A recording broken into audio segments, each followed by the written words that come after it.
All right, let's dive into the invisible, high-stakes arms race that's happening on the web every single millisecond. Seriously, it's this constant battle between websites trying to protect their data and automated bots trying to get it. And this quote, man, it just nails the massive shift we're seeing. The game isn't about simple, repetitive tasks anymore.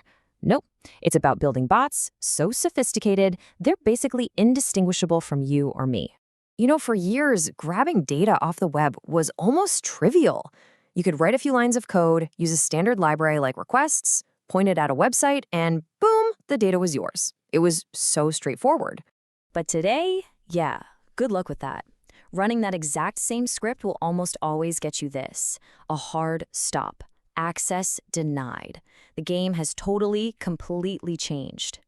And here's why it's changed: 50%. Just let that sink in. According to recent reports, over half of all web traffic isn't even human. It's automated scrapers.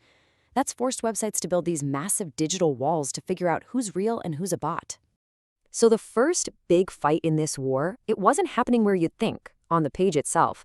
No, it happened one layer deeper, at the network level, before you even see a single pixel. Think of it like this. It's all about the secret handshake.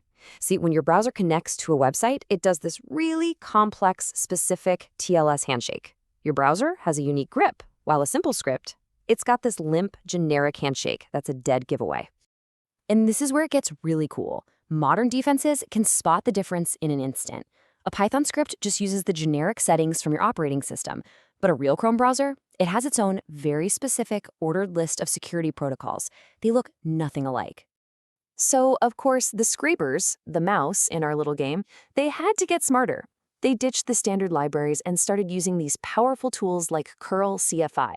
This thing doesn't just pretend to be a browser, it rebuilds the entire network request to be bit for bit identical to a real one. Okay, so the bots figured out the handshake. What's next? Well, the battlefield shifted.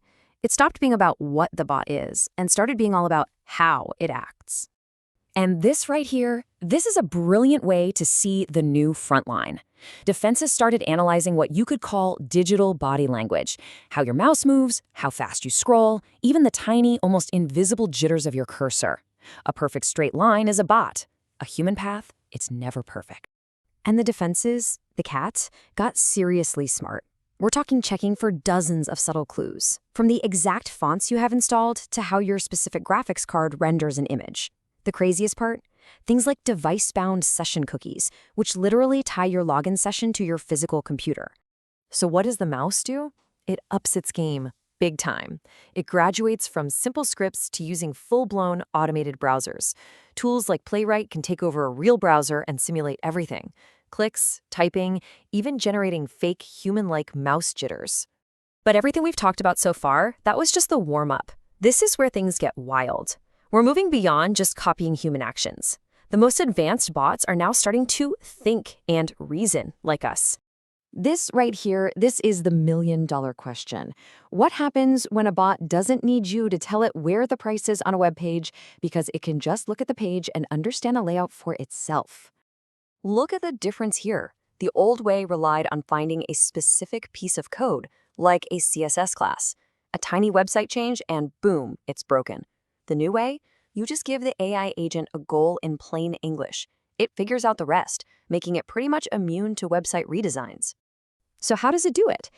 Well, it's this awesome three-step pipeline. First, a computer vision model acts as the eye, literally seeing the page like we do. Then, a large language model is the brain, understanding what it's seeing.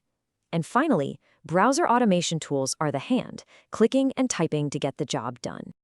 So let's step back. What does all of this actually mean for the web? It means we've moved way past some hobbyist tinkering in a basement. We are now in an era of industrialized data extraction, with AI agents that can do complex tasks at a mind-boggling scale and speed. And that brings us to the most important takeaway of all. Forget about solving those squiggly letter CAPTCHAs. The future of online security isn't about puzzles anymore. It's all about whether a bot can authentically replicate the subtle, messy, imperfect digital body language of a real human. So if you remember anything from this, remember these three things. Simple scraping is dead. The real fight is over digital fingerprints and behavior. And AI agents, they're not just the next step, They're a whole new ballgame, moving from just copying us to actually understanding. Hey, if you found this whole breakdown interesting and it got you thinking, do me a favor and hit that like button. Share this video with someone else who geeks out on this stuff. And of course, subscribe to Lalit Official for more. Thanks for watching.